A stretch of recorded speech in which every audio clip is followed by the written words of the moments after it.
All right, hello and welcome to Corner Comics, your weekly comic book reading club. It is I, the Burkhoff.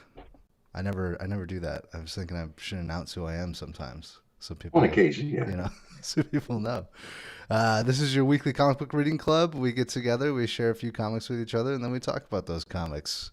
I'm joined by my friends Russ and Emmanuel. How you guys doing this weekend?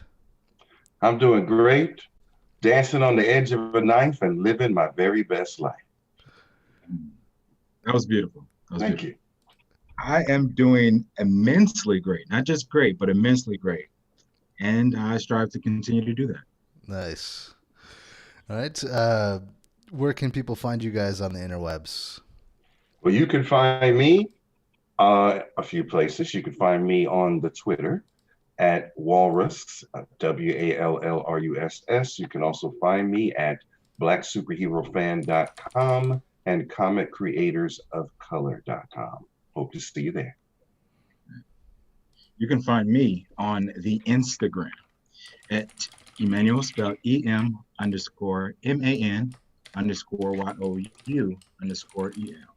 Emmanuel. All right. Cousin to Kal-El. Very cool.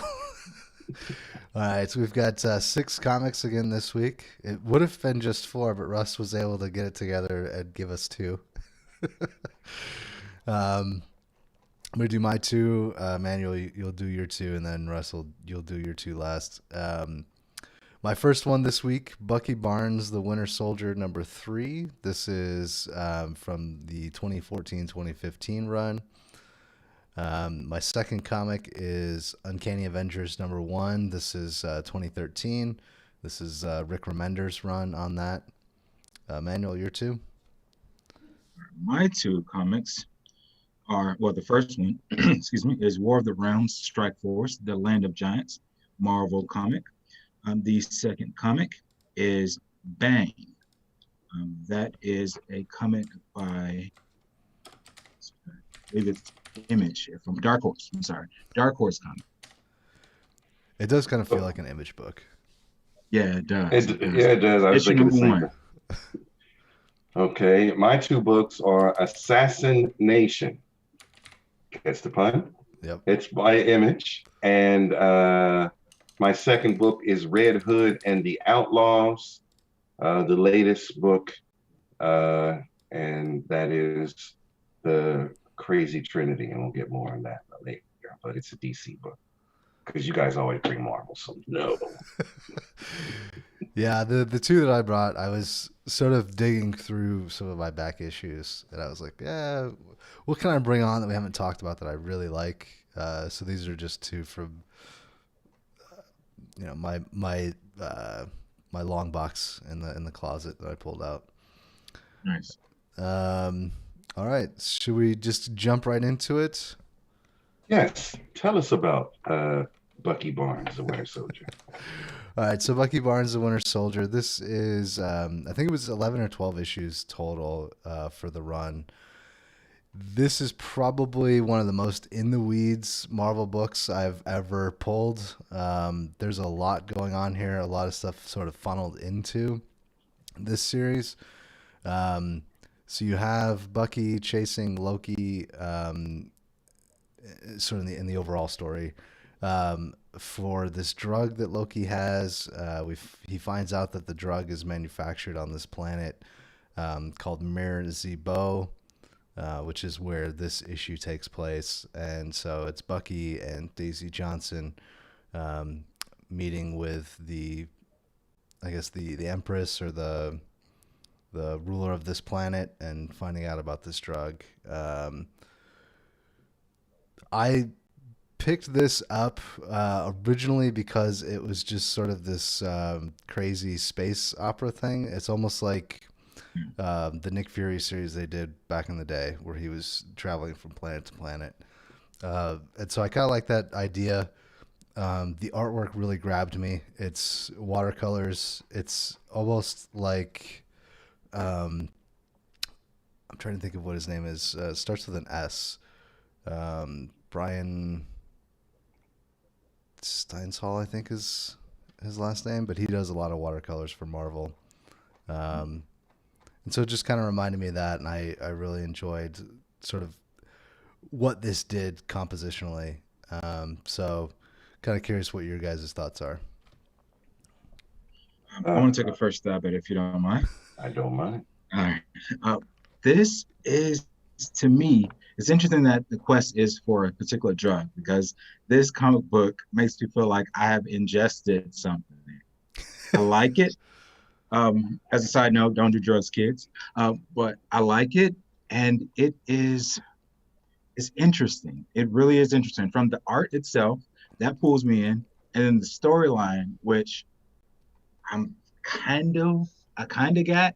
Now, this just been issue number, I think 3, right? Yeah. Issue number 3. There was some back stuff that went on, and there's some stuff that's going to happen eventually as well. But this is a good pausing and introduction to what the storyline.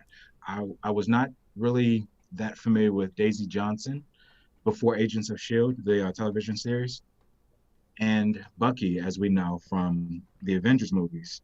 He has a certain personality, but to see them to be a team, essentially, it's really good. I like it. I'm intrigued.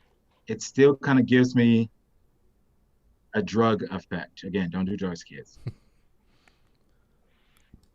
Oh, okay. So let's see. Heavy metal, psychedelic futurism. So here's what I saw. And I sort of summed it up. This is like Bucky in space on shrooms. Yeah.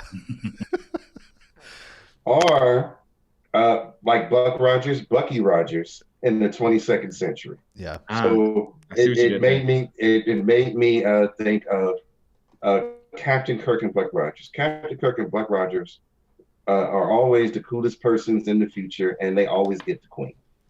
They just do. That's how they roll. They got it like that. And Bucky was no different. He walked in there and knew it. He was going to see the queen, and the queen was going to see him. And he really had to do nothing but be himself. He didn't, and what's interesting in this story, he didn't kick any ass in this show at all, in this episode or whatever, right? He didn't fight anybody. He didn't smack anybody with his arm. He didn't do any tech. He just showed up and swagged through this whole issue, right? I'm not mad at that, but there wasn't really any conflict in there other than Daisy Johnson being frustrated from all the sexual tension that was going on around her that she wasn't part of. So it made me think, yeah, this is like if you're high a little on life or whatever substance that is legally obtainable in your area, this would probably be a very enjoyable series. I did miss the conflict there. Like, it's just story unfolding. And that's when I looked, I was like, oh, this can't be, is this the first episode? This can't be, because if there's the first issue, there had to be some kind of conflict to initiate it. So that's when I looked and noticed it wasn't the first issue. So what's missing for me is I don't see any conflict. There's just flirting and frustration in this book. Go ahead. Although there is a panel where there's a conflict between Bucky Barnes' face and the floor when he face plants. Yeah. But that's all like I'm stretching. Yeah, I'm reaching. It's funny, but in the end, his pimpiosity is what really moves the story forward. I am Buck Rogers, I am Captain Kirk, and all women, all your bases all belong to us. And that's sort of how he seemed like he walked through the book. This is not to say I didn't enjoy it. I do like the art, it's very stylistic. And it made me feel like Bucky was in the future. If I didn't know better, I would say he got transported 2,000 years into the future and it's just messing with the current space queen. But with Daisy Johnson, as sort of the reality check, say, no, I'm just dealing with some, stupid people and I got to do what I got to do. So did I enjoy it? Yes. I did miss conflict. Okay. Yeah, I will say, so the issue after this does take place in the future. There's some time travel that goes on. You get a future Bucky that comes in to this story. So you do get the conflict through the whole arc. I thought issue 3 would be a good one to throw at you guys because it kind of gives you a little bit of everything in terms of the setting, the characters. It does sort of set up a little bit of the plot. So if you did enjoy it, I would highly recommend going back to issue 1 and reading through it, because it's a pretty quick read. I'm gonna have to make sure I get my proper controlled substance so I can partake in its wonder and splendor fully. All right. Any final thoughts? All right. No, sir. Moving on to the next issue, Uncanny Avengers #1. I chose this one because I like Rick Remender and I like the story that this eventually leads up to. So a little backstory: this takes place after Avengers versus X-Men. So Cyclops has killed Professor Xavier, and this is the Avengers' effort to sort of make peace with the mutants and move forward in the world. And so the Uncanny Avengers are formed as a joint task force between the Avengers and the mutants. And trying to think, this leads up to the Axis event, which is several months down the line, several issues later. And the final panel where Red Skull is lifting up Xavier's brain out of his skull is sort of the beginning of that. So, curious what your guys' thoughts were. Manuel? All right, yeah, I'll go. I liked the art. I enjoyed the art. It was serviceable. Nothing really notable about it, but this is what I've come to expect from like an Avengers story, or to a lesser extent, an X-Men story. Well, lesser extent. I like where it goes with what happens to Charles Xavier's brain. I mean, you have the most powerful brain in the Marvel universe, held by arguably one of the most disastrous people. That's not the word I'm looking for. Not disastrous. Diabolical. Villainous. Diabolical. Thank you. Most diabolical people in the Marvel universe. What would he do with it? I've read a bit about what goes on afterwards, and I haven't read this issue before now, and it's interesting. I really, really appreciate the fact that this is the inception of, what is the villain's name? Red Skull? No, not this villain, but the villain he becomes when the brain is... the Red Onslaught, I think is what they call it. Onslaught, yes, yeah. Onslaught. Yeah. So Onslaught is an interesting character in and of himself. It's nice to see the inception of like how the brain came about. I already knew that Charles Xavier died via Scott and his remorse eventually. Yeah, it was interesting-ish because it has X-Men, but I mean, yeah. Okay, I'll follow up on that. So this feels more like an X-Men book than it feels like an Avengers book. I think the really Avengers are just there because government has mandated them to get some mutants on the team.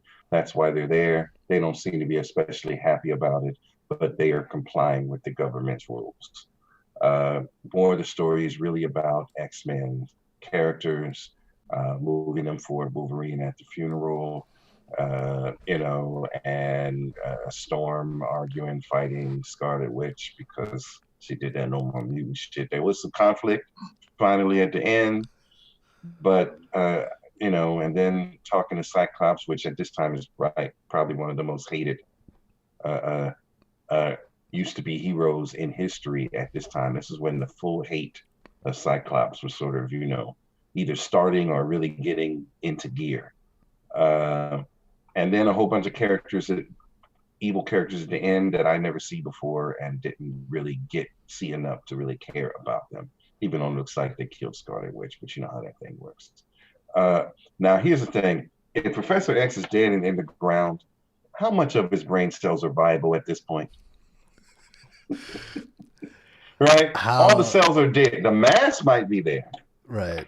How does Red Skull even use the brain? I was totally confused by that when I originally read this, and I was like, this doesn't make any sense. You have to abandon that and suspend some disbelief in order to... But basically, I think in the series, he sews this brain onto his own brain. and then all of a sudden, ooh, I can do stuff Yeah, now. then he can, yeah. Yeah. But he's insane, so what are you gonna do? So I felt like it was just an okay book. The art was okay, the story, the ideas were okay, but nothing that says, ooh, I gotta see what's happening next issue. It didn't move me to that point. Okay. It's one of those things I wanted to like and honestly, I read this when it came out, and I was probably more into it then than I am now. Okay. Maybe because I know the outcome, so that may have flavored my viewpoint of it. But I probably pay more attention to it now because I had to make sure I have a discussion about it later. I didn't like the way they drew Captain America. There's a lot of things in the art that sort of didn't quite do it for me, though there were a couple of panels that were detailed and interesting. The book as a whole didn't. It was just sort of a middling fare. It was, it was okay. There's nothing wrong with it. The seeds are being laid for something else, but not enough here to say, ooh, where is this going? Okay. It just sort of, more logic than emotion is what it generated in me. All right. Well, we'll go ahead. We'll move on. Emmanuel, your first issue of the week. All right. My first issue is War of the Realms, Strike Force, Land of the Giants. It is again a Marvel pick. It's issue number 1. And in order to really fully encapsulate what's going on, I submit to you a brief synopsis. After laying waste to the nine of the 10 realms, the Dark Elf King Malekith and his powerful allies have finally brought the War of the Realms to Midgard, the last realm standing. So Midgard being Earth. Now these Earth heroes have to rescue Thor, who was taken captive by Malekith, the Dark Elf King. And it's an interesting collection of heroes. You have the usual suspects, Spider-Man, Captain America, but then you also have this dynamic duo of Iron Fist and Luke Cage. Then you also have Wolverine. So these heroes go to essentially break Thor out of his captivity, and chaos and hilarity ensues. Yeah. Okay. Go ahead. Yeah, please. So this book made me feel like if superheroes played Dungeons and Dragons, this is what would happen. Yes. I think I put in the notes Captain America and Spider-Man riding a unicorn sort of sums it up. I realized after the fact that it's not a unicorn, it's a Pegasus.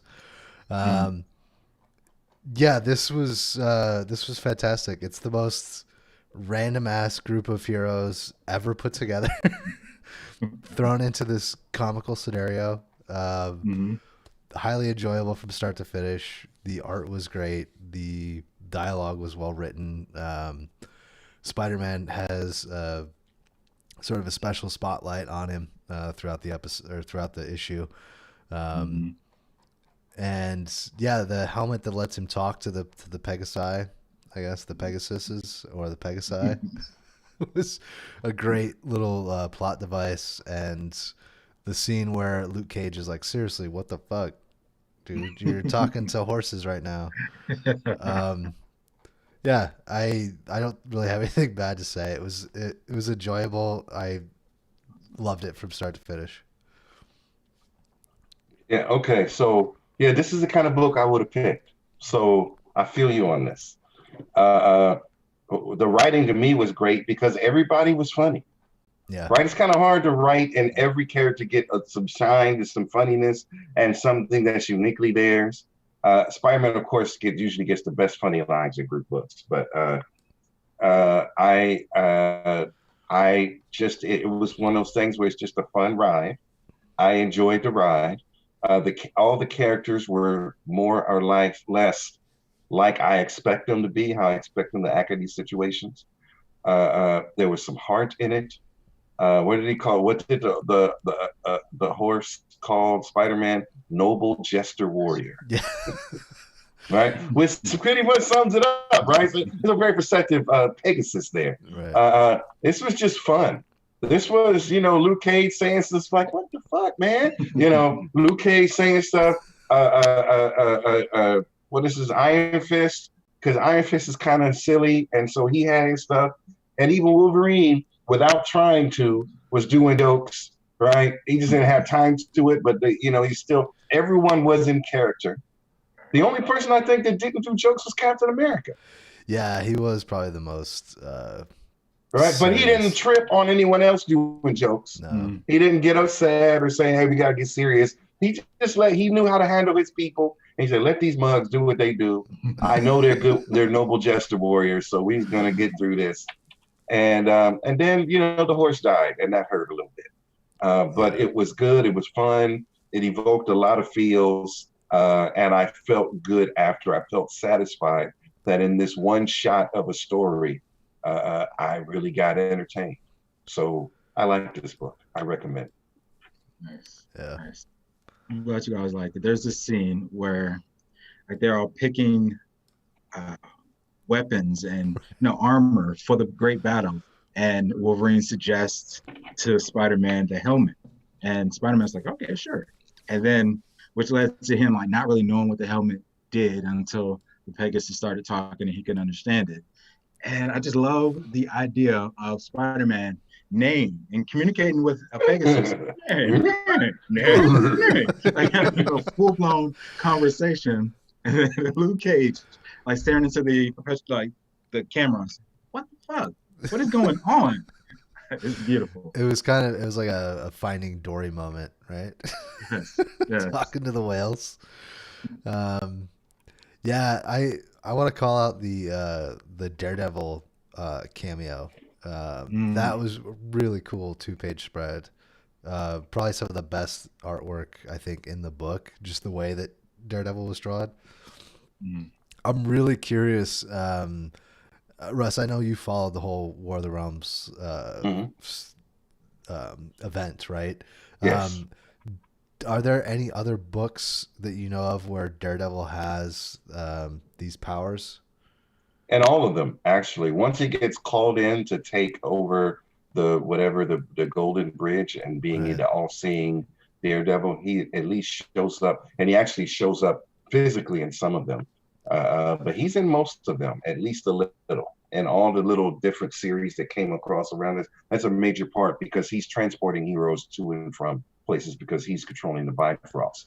And he can see where to send them because they gave him temporary godhood so that he could do that. So he's at least showing up at least this much in almost all the series.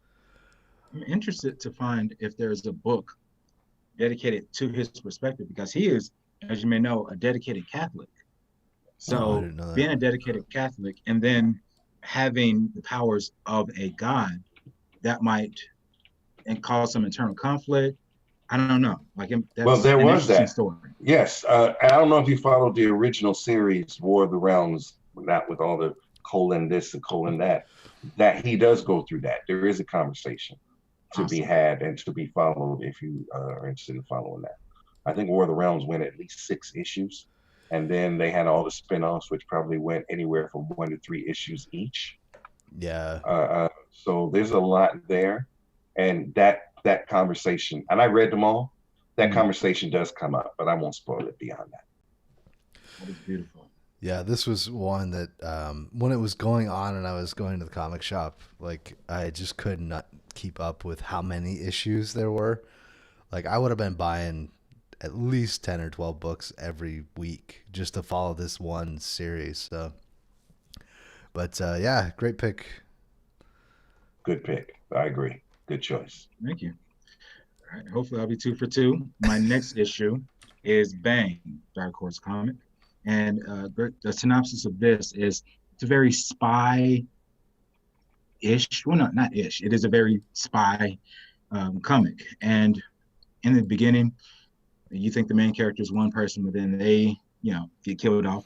So, but then there's some story behind that as well. Did they really get killed off? Can this person really die? Is it a lineage like 007 where anybody can be 007 as a title? What's going on? So, you guys? Well, when I saw the front page and they likened it to Uh, 1010. I don't know if you guys are old enough to know 1010. I know, Uh, yeah, I know who it is. I've never really read any of okay. his So comics. So there's a few animated series out there that are really good. yeah, The great thing about 1010 is while there's some science fiction to it, there's no powers, right? yeah. 1010 is just a young reporter, like I want to say, who is the guy who takes photos for Lois Lane? Jimmy Jimmy Olsen. Olsen. 1010 is a Jimmy Olsen kind of character, but he's in the thick of it. He's a full-on reporter. He has a dog named Snowy, and they get into all kind of ridiculous stuff that is real to everyone else around. Gets knocked out all the fucking time. He always gets in danger. It's always cliffhangery. And I really liked it. And if you're looking for an animated series that has a long history, see if you could find that 1010 animated series. There's a couple of them, and it's worth your time. They're nicely done. I like the spy aspect. Um, I wasn't necessarily a super fan of the art, but the art does justice to what's here. Um, this to me plays like a movie. This to me plays like Act One of a movie, right? If you look at it, there's nothing here that can't be done in a movie, Yeah. right? You have a little bit of action. Starts off just like a movie starts off with some action to get you activated, get your blood flowing, right? And then that gets semi-resolved, and then it sets up another mystery. And then the next act, we go somewhere here. We got a new guy who looks like Michael B. Jordan wannabe, but not drawn as good as he could be. And then he goes through and does his thing. And like I said, it's just like Act One of a movie. And to me, that's a compliment. That's a compliment. It has all the things you look for in Act One of a movie in this first issue. You got your action, you got your conflict, you got your mystery, and every time something gets revealed, something new, mysterious comes up, and then you makes you want to know more. So if and then you find out there's something even bigger than what you saw close to the end, and then you're like, okay, and then you want to know more. Here it is, second act. So I think it's written like the first act of a very good movie. Yeah. And there's no reason why. I was looking for this to be Skybound because that's how Skybound does a lot of their stuff. And I like that Keanu Reeves said it was a blend of James Bond and 1010 because that means Keanu Reeves reads 1010, and me and him are watched it at least, and me and him are on that same page. So I felt good about that. Overall, good book, interesting book. I am curious enough to read at least one more issue. There's a level to action and adventure and interest. Some of it just like you get to a certain level and you gotta follow it. This just crosses the threshold enough for me to say, yeah, I want to know more. It's not up here, but whatever that line is to say, I'm curious enough, it crosses that threshold. And so that's sort of where it sits for me. What do you think, Matt? Yeah, so I have all of the same I had all the same impressions of this book that you did. I feel like so Matt Kind or Kint, I'm not sure how to pronounce his last name. He did Divinity 1 and 2, I believe, for Valiant, and he's done some other books. I feel like he found out that Idris Elba was going to be James Bond, or he was being considered to be James Bond. And then they sort of walked that back a little bit. And, you know, there was that whole controversy where it was like, well, you know, can he be James Bond and this and that? And I feel like Matt Kint sat down and was like, I'm going to write what I think it's going to be or how it would play out. And so that's kind of the vibe that I got was like, if he sat down to write the Idris Elba James Bond movie, this is what it would be. This is how it would start. And I liked it. I thought it was really cool. It does just sort of crest on intrigue for me because it's almost like, you know, he's meeting Ian Fleming at the end, and I don't know where that's going. Is that going to be?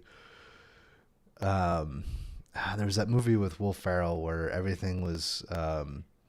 Someone was typing. Yeah, everything that woman wrote, like sort of dictated his life. I'm curious if this has that same element to it, where like there's a supernatural thing to the author, and that's going to affect the story later on. I'm not really sure, but it just gets there, and it's like kind of interested to read the next one, but I'm not really sure. It could disappoint, you know. Yeah, overall it was good. The artwork was a little disappointing. It was kind of, I don't want to say bland because that sounds mean, but it's not. It might be the colors. I don't know. There's just nothing that really pops. It carries the story, but it doesn't. Nothing really jumps out at me. I also got some Archer vibes with the very beginning, and I was kind of sad to see that character die so quickly because I felt like he was gonna be that type of a person. But yeah, this could go in a number of different directions, and it's well put together overall. And yeah, another good pick, dude. Yeah, and I do like to add something else. I do like the fact that they made you care a little bit about this character in the beginning, and they just killed him. Right. Like they went through all this trouble to make you think, I like this dude, right? And if this movie's about him, I can roll with that. And like, I'm sorry, dude, you're dead. I'm like, oh shit. Right? Why are you fucking with my emotions like this, right? Yeah. So I thought that, to me, that was good writing. Like I said, it's just enough. There's quality there. It's just enough to get me to see. I want to see at least one more episode. It did those things. Yeah, we're gonna have like a revolving door of what is it, Conrad? Is that the? Yeah. So, what does that mean? That the black dude dies too? Well, Oh that's man, that's what I'm saying. I don't know. Like you could potentially kill him off in this because they've already established that that's possible. You know. Right. Cord. Yeah. Thomas Cord is the name. Yeah. Cord. And as soon as you kill him, another younger him busts in the door. You know, like, what the fuck? You know, and then we have all of that. So I don't know where it's going to go. And like I said, it's just enough to say, let me at least check out one more issue. I haven't done that yet. All right. All right. So I guess we'll move on to my first book, which is Assassination. It's an Image comic. And the best way I can explain it without spoiling it is 50 of the world's top assassins walk into a bar. ... So tell me what you guys thought. Manu, you want to go first? The art style, I would say it's simple. It's not overstated. It is, I mean, you get what you expect. There's nothing too great. The faces seem like they're not too detailed. I'll put it that way. The faces aren't too detailed, but they do establish emotion. I really like the eclecticness of the characters, of the assassins. One of them's name is Tarkington. His last name is kind of weird. Tarkington is his last name, but his first name is Fuck, which is in and of itself hilarious. Yes. So it's really great to see the different characters, their personalities, the characters of the characters, and they're all assassins. So even if you have an old-looking person, old-looking man, or like this young, phase-looking girl, they're all assassins, all equally as deadly. Well, maybe not equally as deadly. There's levels, but it's fun. I like it. I like the fact that they all have this same job, the same profession, but yet still they have vastly different personalities. And then they meet it's not a convention, it's a gathering of minds in order to be employed, but it still seems like a convention where some of them are like fangirling, fanboying off of the others that have been in the game for longer. I like that aspect, to just look in their world and be a part of their world for that moment. And then as Russ is prone to do, is pick a series with a lot of murder. So it definitely serves that, checks that off the box. Murder. Right. Yeah, the artwork kind of reminds me of an animated series, the way that it's drawn. It has that quality to it. I liked it. I get Tarantino vibes, so it's almost like Reservoir Dogs to a certain extent, you know, throwing these types of people together. And yes, they're murdering people and all that, but they're also having regular conversations with each other, which is kind of, you know, that sort of vibe. I don't know if I would continue to read this because it doesn't have that one aspect of like, I don't know. I'm not really sure like where it's gonna go or like what's gonna happen. Um, there's a lot of characters to try and follow, so I don't really, I don't really know who I'm rooting for or any of that.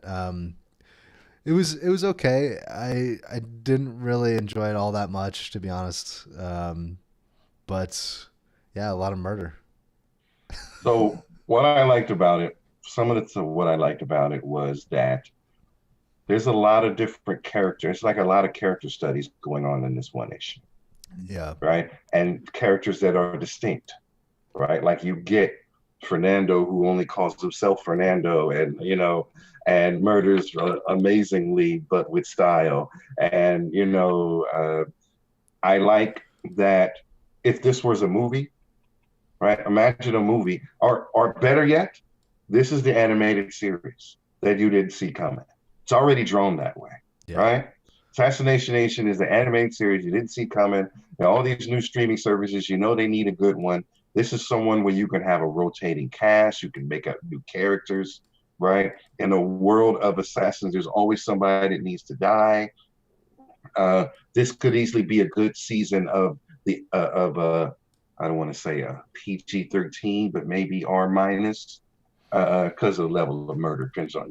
But you can do things in a movie, or especially an animated series, where you see the slow motion where this guy kills 3 people with 1 bullet, right? yeah. So to me, it looks like this is something that should be made into a series. If this was an animated series, I think you'd watch it. Yeah. You know what I mean? As a book, it doesn't rise to the point. I think most of these, especially if you're not writing for Marvel and DC, I feel like everybody's writing to get their series in the door. Yeah. And I felt like this concept is rife with potential, whether or not they bring it off. And this is an ongoing series. Let me see what issue they're in right now.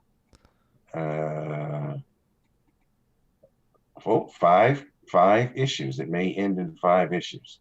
And I guess they're probably only going to be a very few. Oh, so I'm looking at the 5 issues. On the second page of the first issue, they have all these listed assassins.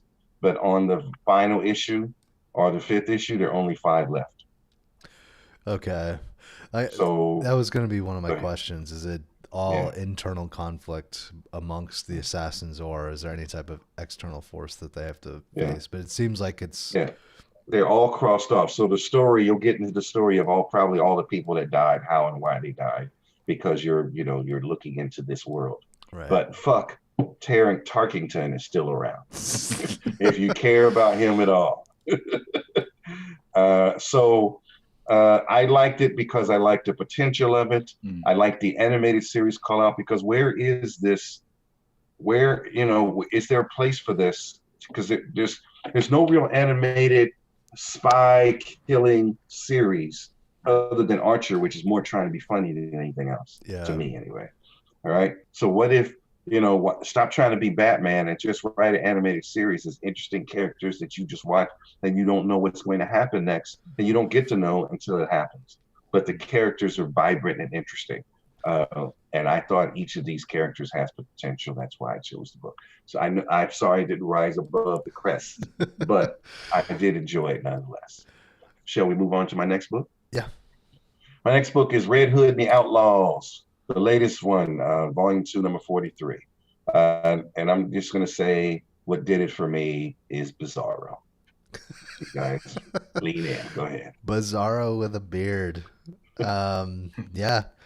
So this one I enjoyed a little bit more than Assassination. The artwork is fantastic. It feels like a 90s book to me.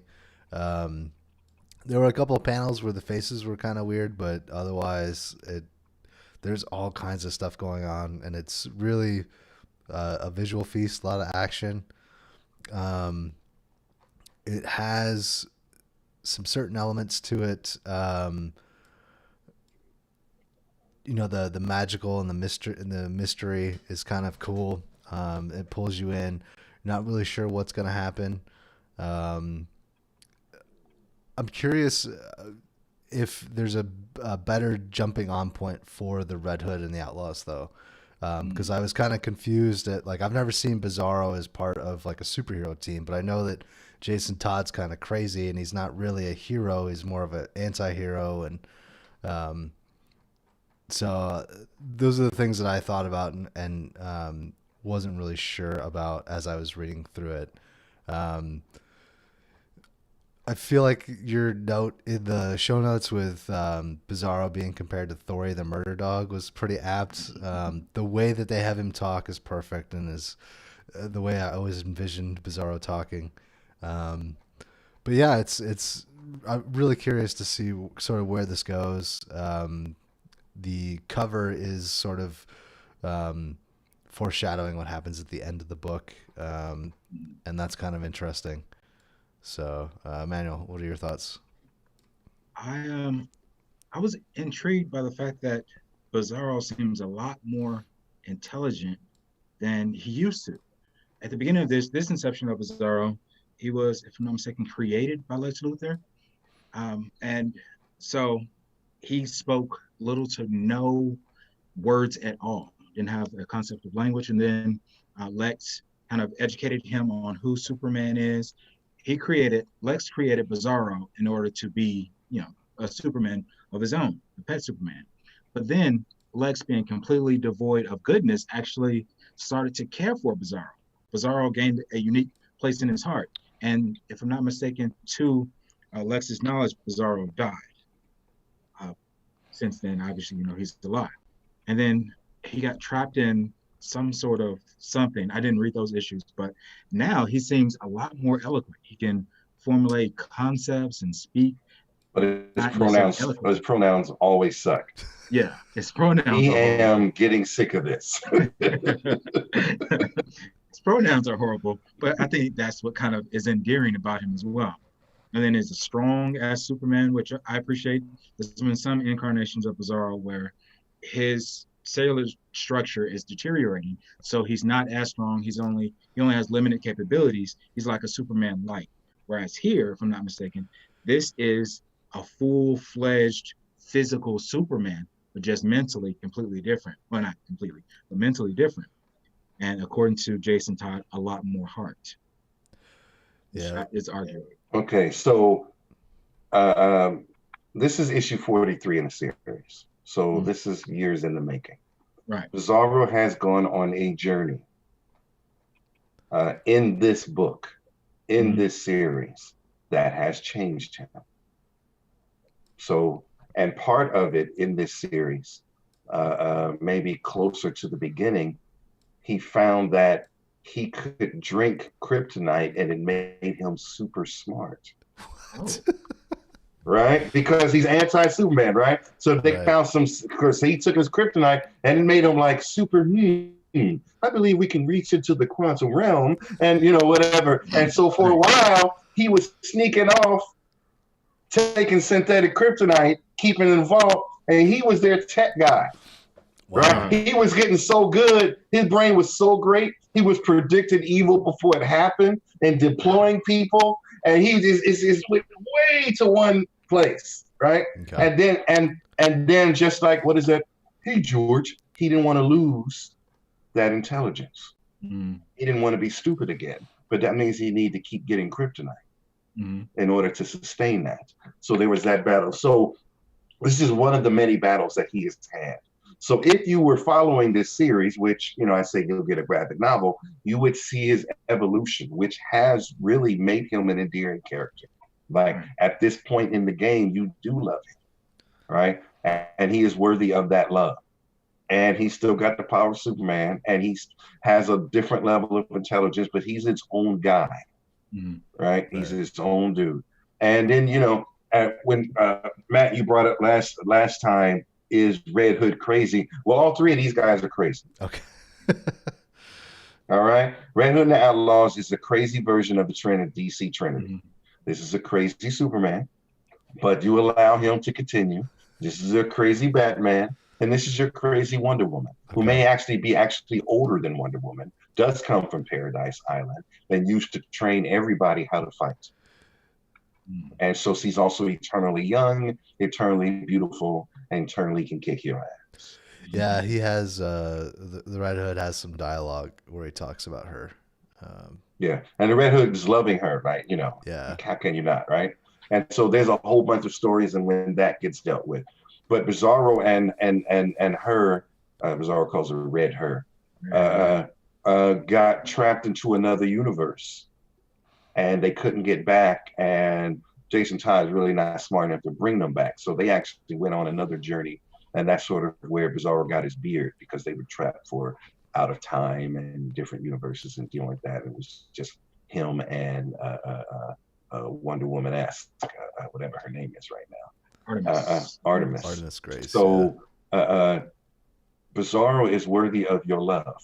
I would say that, and and he's at a level of intelligence. He's just not clever. He's not an idiot, but he's not clever. Right. This am anti.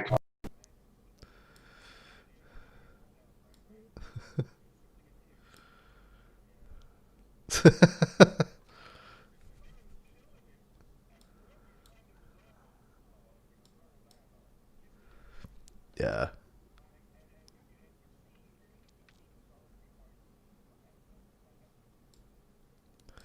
No.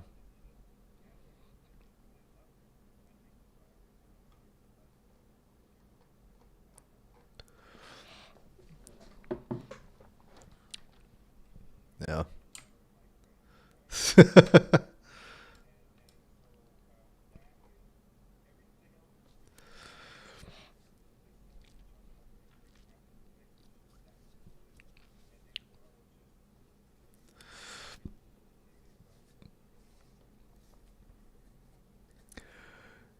Yeah, I could see myself picking up issue 44. The Untitled, Evil So Ancient It Defies a Name. Does it get a name later on? Do we find out what this ancient evil is? Yeah, I thought this was a good pick. Right.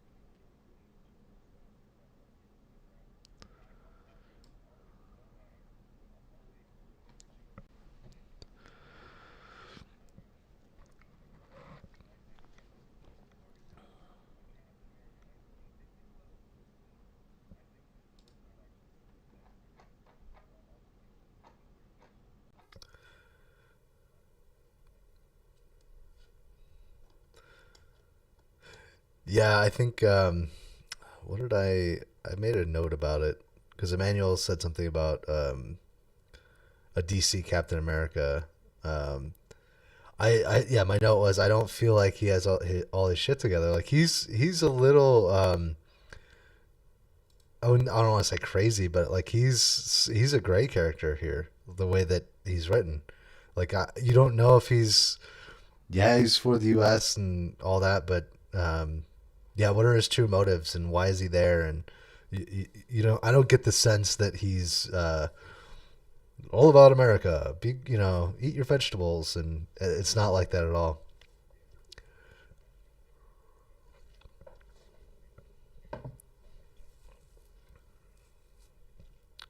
Right.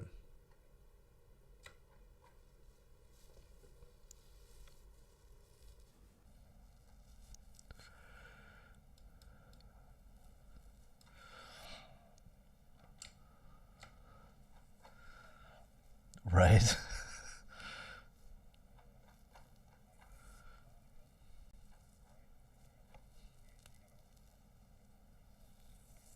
Yeah.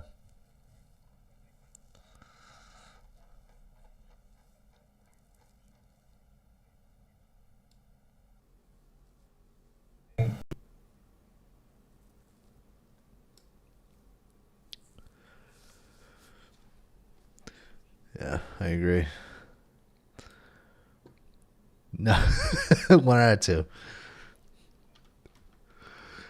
All right. So I did put some stuff in the show notes at the end. I don't know if both of you got a chance to check out the AT&T might shut down DC link. Did you guys see that news story? Okay, maybe we read the same news story.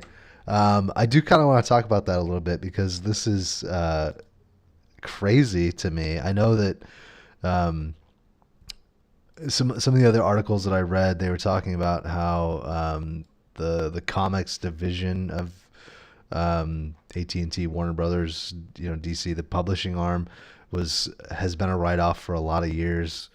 Um, so I was kind of curious, sort of what your thoughts were on what if DC the comics were to shut down, if AT&T and T and Warner Brothers sold off DC, who are some potential purchasers, right?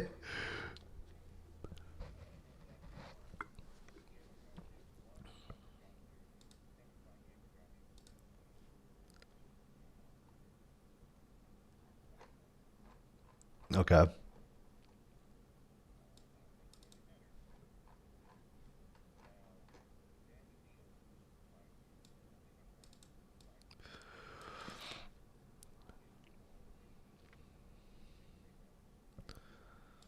Right.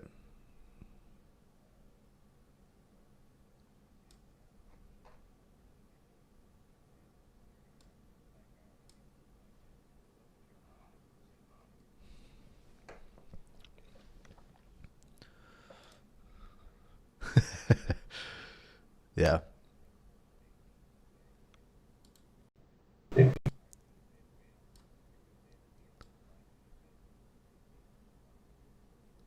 Okay.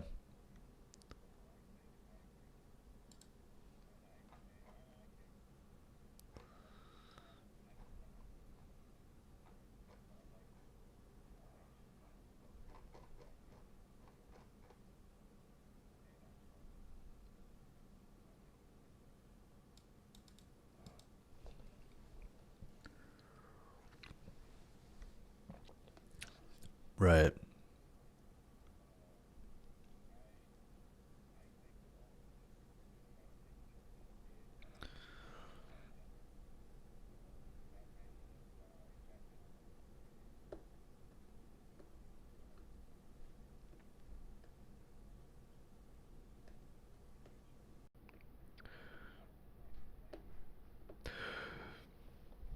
Yeah.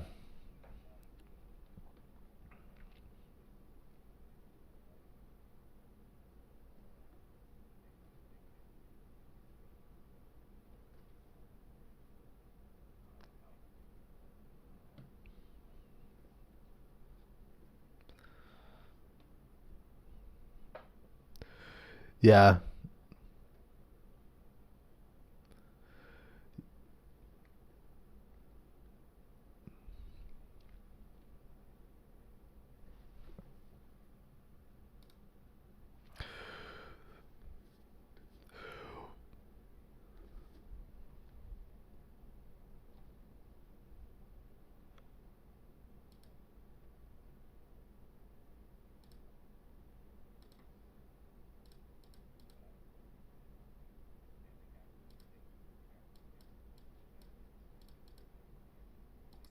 Rid of Danny Dio. There's no 5G universe. There's no AT&T looming over said we're going to fire you. That all goes away, and it shows AT&T that DC is willing to comply by firing Dan DiDio. Yes. Yeah. If that is the case, if he was, Yeah. If there's any truth to this, again, we're all dealing with rumors. So, yeah. But personally, I don't think DC is going anywhere because I mean it's storytelling. Storytelling has been around for eons, years and years.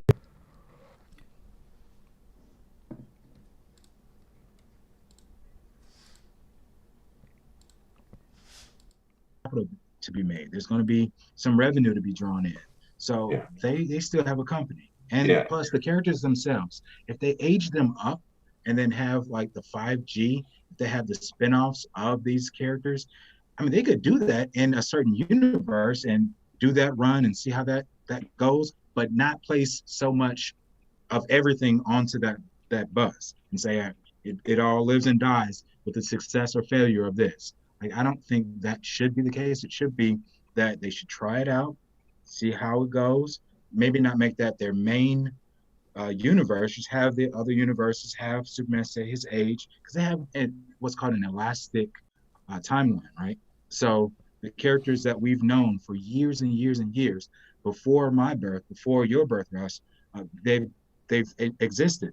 So there is some love there. There's longevity there. Just try another universe. Try the descendants of the ones that we know and love. See how that works. But let's not put all our eggs in that basket.